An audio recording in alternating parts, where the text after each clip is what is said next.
Mas o dia que Deus disser o plano vai ser estabelecido, não tem para onde correr. Deus vai criar várias situações para colocar você no caminho que Ele quer.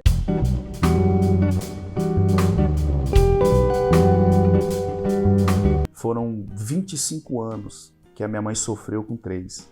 Sim. 3, entendeu? Eu tive uma overdose de cocaína no ano de 2005, 15 dias antes do acontecimento da minha conversão. Sim. Eu vendi um carro e comprei muita droga porque eu tinha perdido a minha esposa. Eu digo, não, eu não tinha coragem de me suicidar porque eu tinha temor. Uhum. Eu sabia eu ouvia que suicídio não ia pro céu, então eu tinha esse temor. Mas eu falei, eu vou usar a droga aqui, uma hora eu apago e acabo com esse sofrimento. Normalmente as pessoas querem isso, né? Querem acabar com o sofrimento. Acabar com o sofrimento. E tirar a vida não é a solução. Não é. Na verdade, né? Graças a Deus eu tive a oportunidade de conhecer a solução para não perder a minha vida. Conhecer o dono da vida. Sim.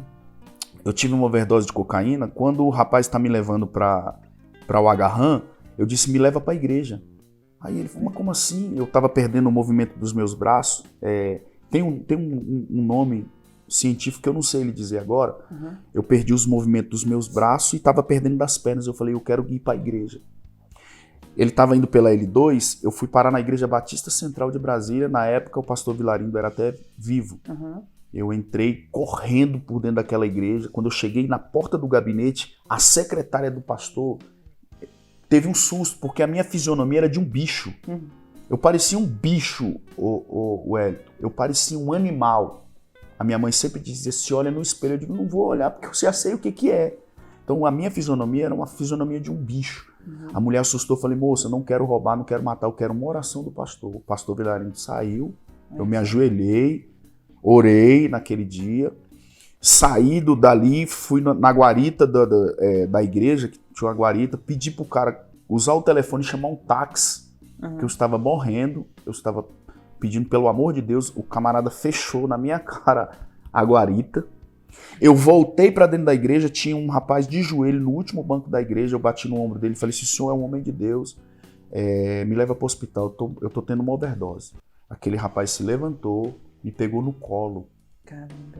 Me pegou no colo. Se eu me emocionar, você vai me entender, né? Sim. Ele me pegou no colo.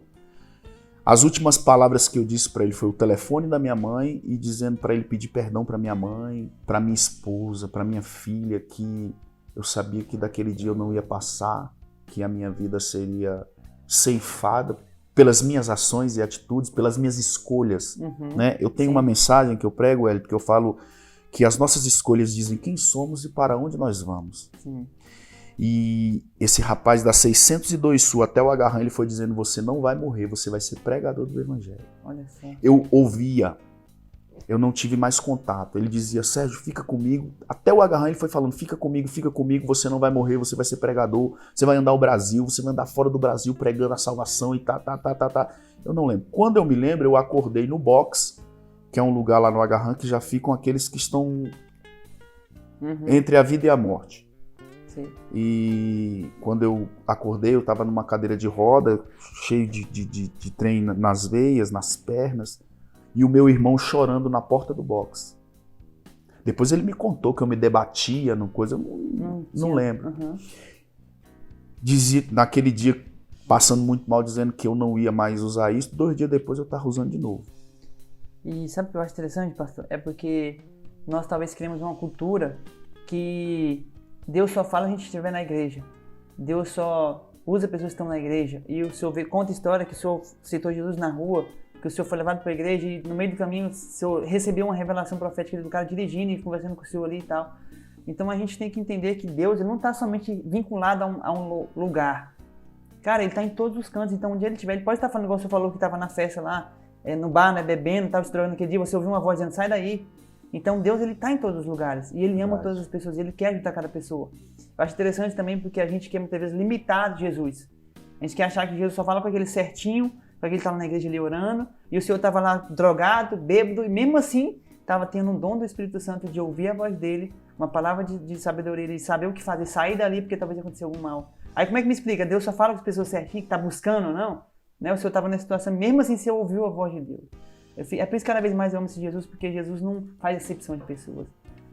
Ele ama quem tá bem, quem não tá, quem tá na igreja, quem não tá. Ele pode estar com quem tá na igreja orando e também tá com quem tá na festa pra gente não vai no Claro. cara. E eu acho isso muito lindo em Jesus. Eu entendo uma coisa, Hélio. Ele é onipresente, ele está em todos os cantos. E aquele que ele tem um plano, porque não adianta. Infelizmente, nós vivemos que a Bíblia diz muitos são chamados, mas poucos são escolhidos. Sim. Se Deus tem um plano, você pode viver, como dizia o cantor mundano, deixa a vida me levar. Você vai viver aquilo que você quiser.